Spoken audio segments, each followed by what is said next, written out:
পুজোর মুখে ব্যাংক ডাকাতির ছক বানচাল। ব্যাংকেই একেবারে হাতে নাতে পাকড়াও দুই দুষ্কৃতী। মালদার হরিশ্চন্দ্রপুরের ব্যাংকের ঘটনা।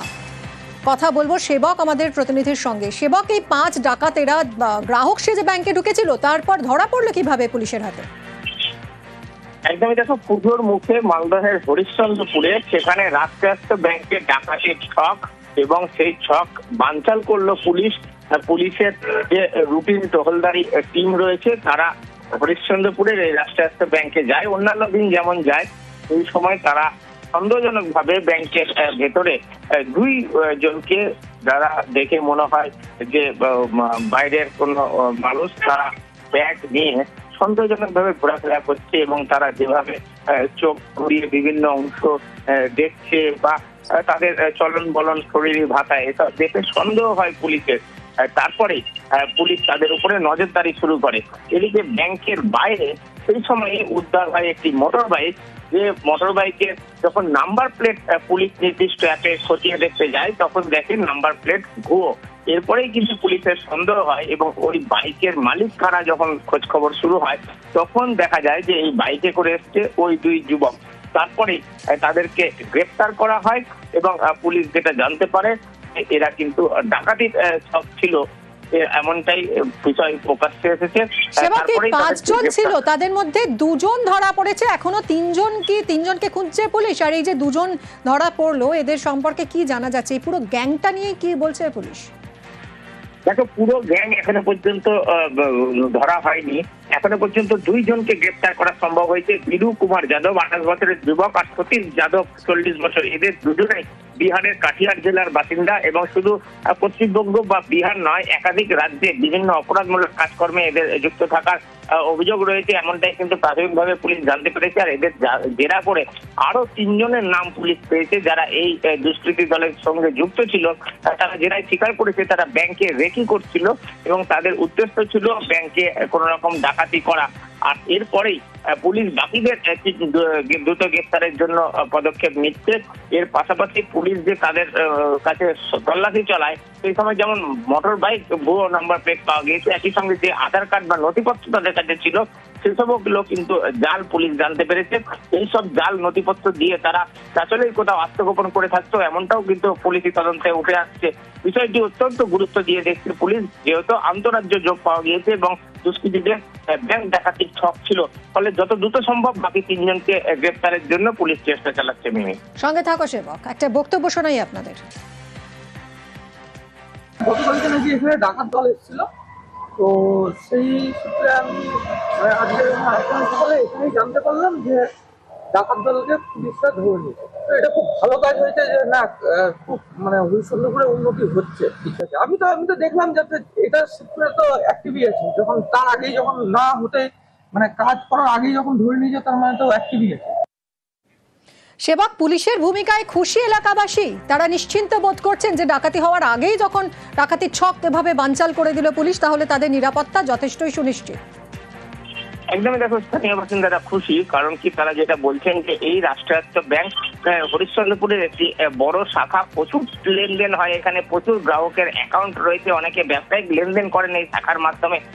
পুজোর সময় স্বাভাবিকভাবে ব্যাংক বন্ধ থাকে, সেক্ষেত্রে আগাম রেখি করে ব্যাংক ডাকাতির ছক ছিল। পুলিশ যে আগেই এই যে ছক বানচাল করতে পেরেছে এবং অন্তত 2 জনকে গ্রেপ্তার করে বাকি চক্র সম্পর্কে জানতে পারছে, এতে স্থানীয় গ্রাহকরা স্বস্তি বোধ করছেন। না হলে এদেরকে ধরা না গেলে, সময় মতো পুলিশ সক্রিয়তা না দেখালে, সেক্ষেত্রে বড় ধরনের অপরাধ সংগঠিত হতে পারত, এমনটাই বলছে স্থানীয় বাসিন্দারা। তারা খুশি। অনেক সময় পুলিশের ভূমিকা, পুলিশের তৎপরতা, সক্রিয়তা নিয়ে প্রশ্ন ওঠে, কিন্তু এক্ষেত্রে হরিশ্চন্দ্রপুরের মানুষজন কিন্তু খুশি, কারণ পুলিশ সময় মতো পদক্ষেপ নিয়েছে এবং পুলিশের নজরদারির জন্যই কিন্তু এই গ্যাংকে ধরা সম্ভব হয়েছে। মিমি, ধন্যবাদ সেবক।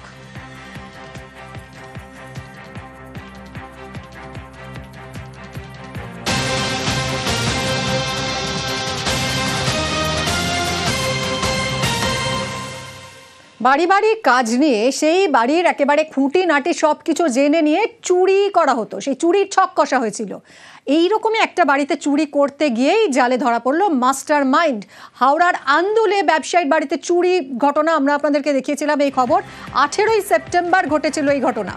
সেই চুরিতে গ্রেফতার পরিচারিকা।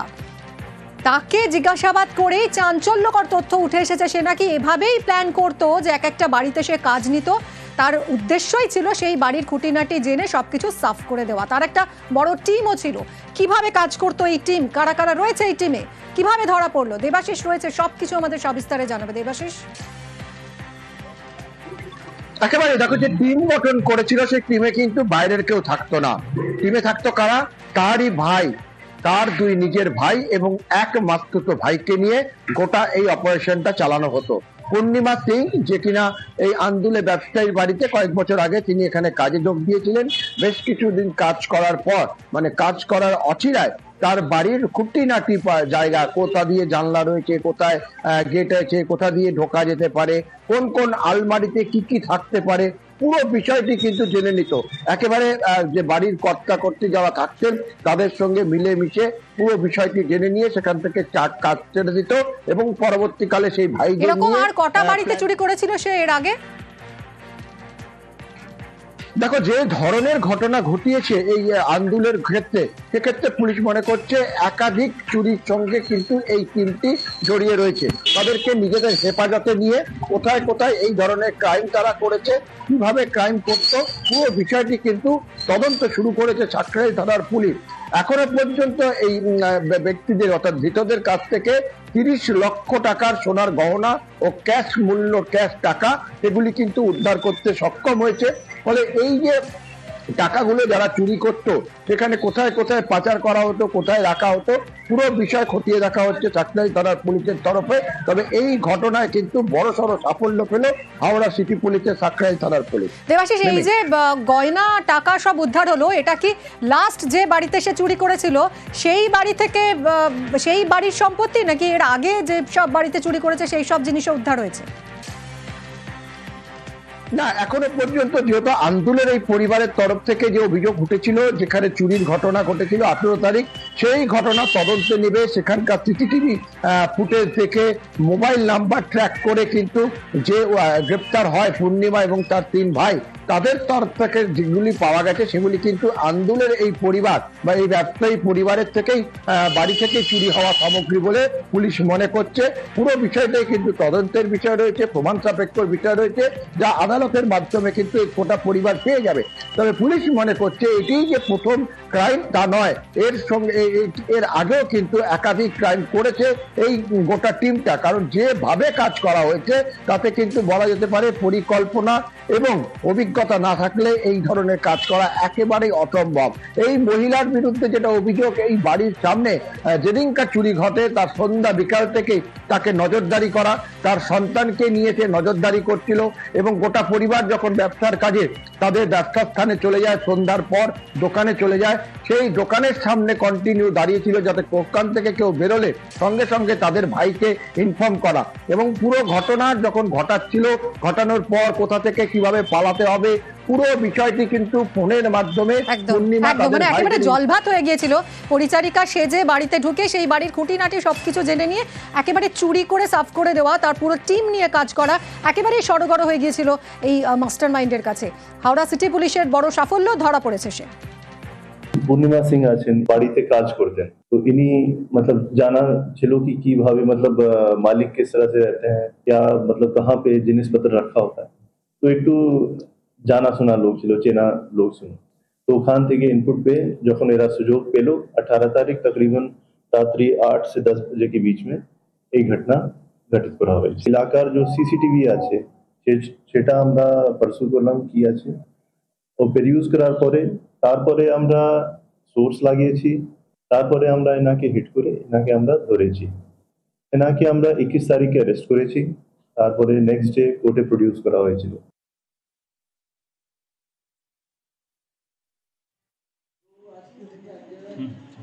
সোমবার রাতভর রেকর্ড বৃষ্টি, আর তাতেই একেবারে অবরুদ্ধ হয়ে পড়ে শহর কলকাতা, বিপর্যস্ত হয়ে পড়ে জনজীবন এবং জমা জলে বিদ্যুৎ স্পৃষ্ট হয়ে গতকাল মৃত্যু হয়েছিল 11 জনের। নেতাজি নগরে বিদ্যুৎ স্পৃষ্ট হয়ে ফল বিক্রেতার মৃত্যু, কালিকাপুরেও বিদ্যুৎ স্পৃষ্ট হয়ে সাইকেল আরোহীর মৃত্যু। Hossain Shah road, Minto park, বেহালার বুড়ো শিবতলা, বরিশা, বেনিয়াপুকুর, বালিগঞ্জ প্লেসেও 2 জনের মৃত্যু। শাসনে বিদ্যুৎ স্পৃষ্ট হয়ে মৃত 1। গড়িয়াতেও বিদ্যুৎস্পৃষ্ট হয়ে মৃত্যু, সিএসসির ভূমিকায় ক্ষুব্ধ মুখ্যমন্ত্রী।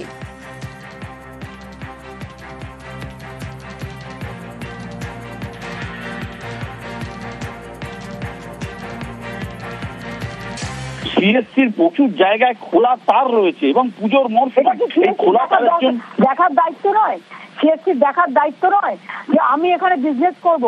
এটা তো পশ্চিমবঙ্গ সরকার চালায় না, এখানকার বিদ্যুৎ সাপ্লাই করে সিএসসি। সুতরাং এখানে বিদ্যুৎ সাপ্লাই পুজোর সময় দেখা উচিত না, সবসময় দেখা উচিত। তো এরা তাদের তো দেখা উচিত যে যাতে মানুষ বিপদে না পড়ে এবং যাতে মানুষের কোনো কষ্ট না হয়। সিএসসির এই দায়িত্ব কে নেবে? তাদেরই নিতে হবে। ইমিডিয়েট তারা ইমার্জেন্সি লোক ফিল্ডে নামিয়ে কাজ করুক। তারা তো এখান থেকে সব শিফট করে নিয়ে এখানে বিজনেস করবে আর সমস্ত শিফট করে নিয়ে রাজস্থানে এসে চলে যাচ্ছে, মডার্নাইজ করছে ওখানে, আর এখানে একবার মডার্নাইজ করছে না। আমি বলতে বলতে বলতে বলতে মুখ ব্যথা হয়ে গেছে। নিহতদের পরিবারের একজনকে চাকরির ব্যবস্থা করতে নির্দেশ মুখ্যমন্ত্রীর। বিদ্যুৎ মন্ত্রীকে কথা বলার নির্দেশ মুখ্যমন্ত্রীর। ইলেকট্রিকিউশনে আমি শুনছি 7-8 জন মারা গেছে। আমাদের সঠিক ফিগারটা আসবে এবং আমার খুব খারাপ লাগছে এই পরিবারগুলোকে সিএসসিকেও সাহায্য করতে হবে, তাদের একটা করে চাকরি দিতে হবে। আমি পরিষ্কার বলে দিচ্ছি এবং আমিও গভর্নমেন্টের পক্ষ থেকে পুজোর সময় আমারও যা করার আমাদের পশ্চিমবঙ্গ সরকারের পক্ষ থেকে আমরাও করব। ফের জমা জলে খোলা তারের বলি, বিদ্যুৎস্পৃষ্ট হয়ে প্রাণ গেল একাধিক। রক্ষণাবেক্ষণ নিয়ে গাফিলতির অভিযোগ সিএসসির বিরুদ্ধে, দায় নিতে নারাজ সিএসসি। 5টা হয়েছে কনজিউমারের নিজস্ব, মানে তার ইনস্টলেশনের ওয়্যারিং থেকে, মানে এটাতে সিএসসির ইয়ে নয়, এটা তার নিজস্ব ঘর বাড়ির মধ্যে তার ওয়্যারিং তার ইয়ে থেকে হয়েছে। 2টো হয়েছে বাইরে স্ট্রিট লাইট পোস্টে হাত দিয়ে, আর একটা হয়েছে একটা সিগন্যালের কিয়স্কে হাত দিয়ে। প্রত্যেকটা কারণেই রুট কজটা অ্যানালিসিস করাটা দরকার আছে। সূত্রটা যদি না জানা যায় তাহলে তো আর এটা সলভ হবে না। 36 ঘন্টার উপর নেই বিদ্যুৎ, হয়রানির শিকার বালিগঞ্জের বাসিন্দারা। বিদ্যুৎ না থাকায় পাম্প চলছে না, ফলে নেই জল। বিপাকে বালিগঞ্জের কর্নফিল্ড রোডের বাসিন্দারা। সিএসসির কর্মীকে ঘিরে বিক্ষোভ ক্ষুব্ধ বাসিন্দাদের। বিদ্যুৎ জল না থাকায় বাড়ি ছাড়তে বাধ্য হচ্ছেন অনেকে।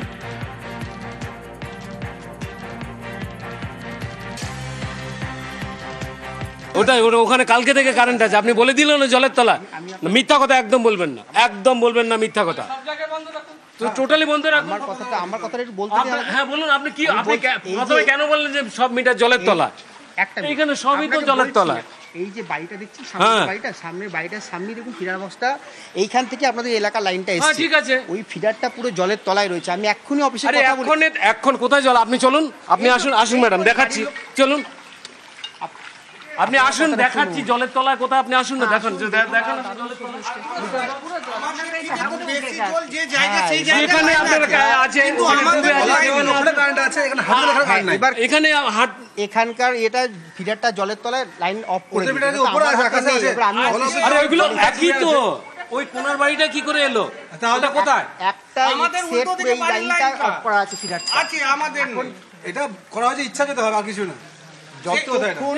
যেখানে মিটার গলা নিচে আছে সেখানে জল, ম্যান্ডিবলা গার্ডেন অতটা জল, কিন্তু ওদের মিটার উপরে আছে, ওদের মিটার নিচে আছে ওদের মিটার। দেখুন আমি আমাদের লাইন বলেছি, হয়তো অফিসে আপনি না মিথ্যা কথা বলবেন না, যেটা সত্যি সেটা বলুন, সত্যি কথাটা বলুন।